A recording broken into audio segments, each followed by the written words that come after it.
Salam, hər vaxtınız xeyirli olsun, əziz Azərbaycanlılar. Azərbaycandan qanlı qara xəbərlər gəlməkdə davam edir. Ekranda gördüyünüz bu gənc 24 yaşlı Elibəy Kərimli həbsxanada boğazından asıldı. İcazə verin, mən bu Elibəy Kərimlinin həbsi haqqında fikirlərimi sizə çatdırım. Elibəy Kərimli kimdir? 2001-ci ildə anadan olub, 24 yaşı var, gəncdir. Ata-ana qayğısından məhrumdur, nənəsinin himayəsində yaşayır və çox ağır həyat keçirir. Elibəy Kərimli 2023-cü ildə Xırdalanda Heydər Əliyevin heykəlinə Stalin sözü yazır. Baxmayaraq ki, o bilirdi ki, heykəlin hər tərəfində video kameralar var. Yenə də bu, o hərəkətindən geri çəkilmir.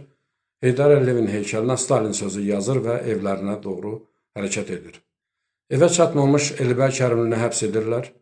Onu Bakı şəhər Nəsimi rayon 22-ci polis bölməsinə gətirərək işgəncə verirlər, döyürlər.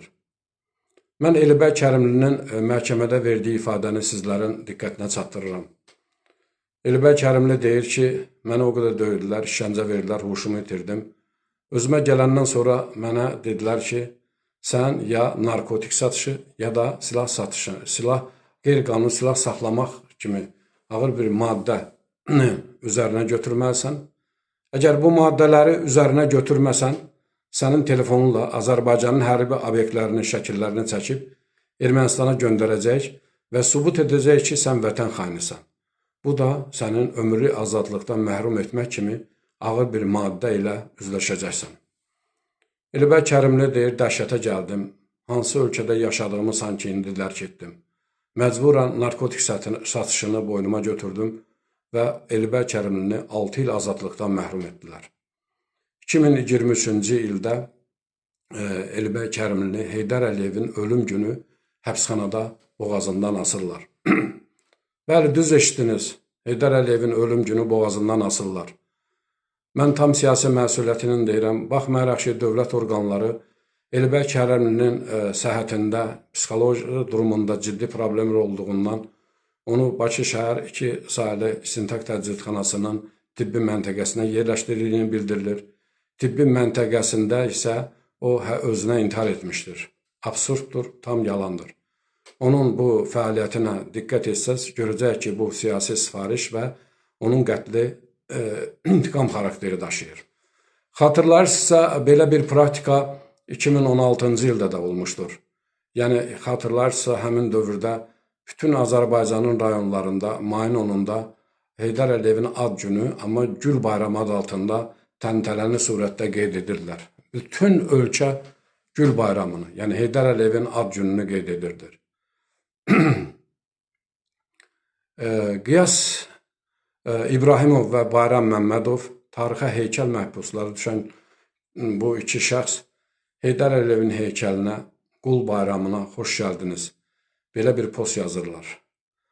Onlar da həbs edirlər, polisdə işgəncə verirlər və məcbur edirlər ki, narkotik satışın boyunlarına götürsünlər.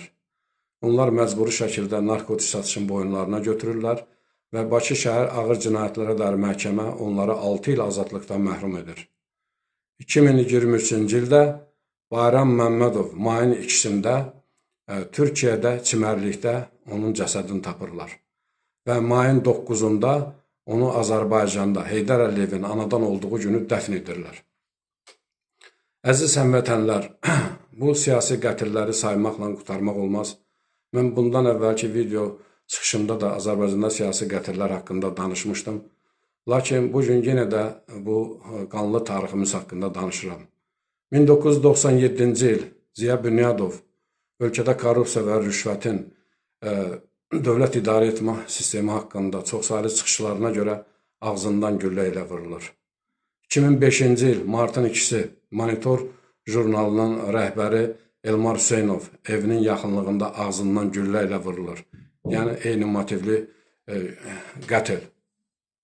Bundan sonraki siyasi qətillərin tarixinə nəzər etsək, görürük ki, 2017-ci ildə Türkiyədən Azərbaycana gələn siyasi fəal, bloger Mehman Kərimli, biz onunla Gürcüstanda tez-tez görüşürdük, mərhum qardaşım Vidadi İskəndər ilə. O bizə bildirdi ki, Azərbaycana gedəcək və burada siyasi fəaliyyətini davam etdirəcək. Biz ona məsləhət gördük ki, Azərbaycana getmə, səni öldürəcəklər, səni qətlə yetirəcəklər. Lakin o bizə qulaq asmadı. Və 2017-ci ildə sərhəddə keçərkən onu deməli Əliyevlər hakimiyyətini kəskin tənqid etdiyinə görə həbs edirlər, türmədə onu boğazından asırlar.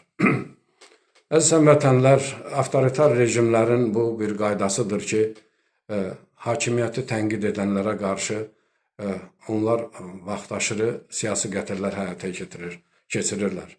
Xatırlayırsınızsa, yazıcı publisist Rafiq Tağını, jurnalist Rasim Əliyevi, Hüseyin Bakıxanovu Tbilisidə döyərək yaşadığı oteldən başı üstə aşağı buraxırlar. Vüqar bəyi Belçikada meyidin çaydan tapırlar və keçən il 2024-cü ilə mərhum qardaşım Vidadi İskəndərli yaşadığı evdə qətlə yetirirlər. Əziz həmvətənlər, mən nə üçün bunları deyirəm? Mən bu videoları yaymaqla bu canlı tariximizdir. Tariximizin qanlı qara səhifəsidir. Eyni zamanda gələcəyə məhv edilmiş gənclərimizə müraciət edirəm. Azərbaycan hüquq elmində belə bir anlayış var. Ağır cinayətlərin təqib müddəti olmur. Bu bir arxivdir. Ömür vəfa etsə, biz nə vaxt Azərbaycanda azad demokratik bir dövlət qura bilsək, bu siyasi qətilləri sifariş verən və siyasi qətilləri icra edən hüquq mühafizə orqanları qanun qarşısında əyləşməsinə şübhə etməyin və onlar layiqli cəzasını alacaq.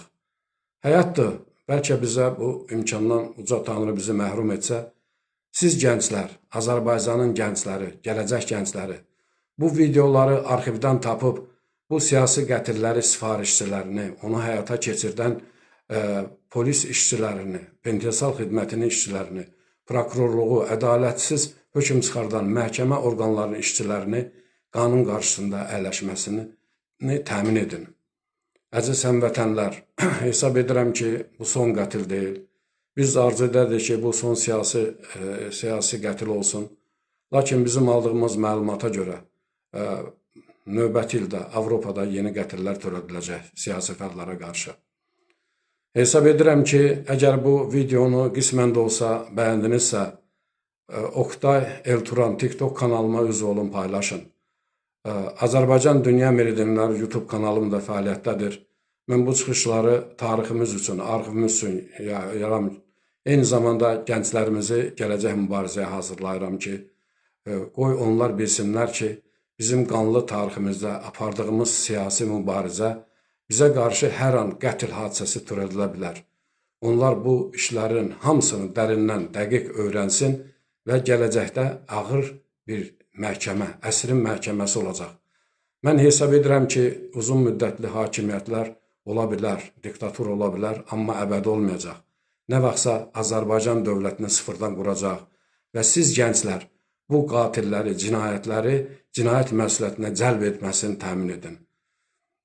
Hesab edirəm ki, bu videonu paylaşmaqla Azərbaycan xalqının maarifləndirilməsində böyük rolunuz olacaqdır. Növbəti videoya qədər hamınızı uca Allaha əmanət edirəm.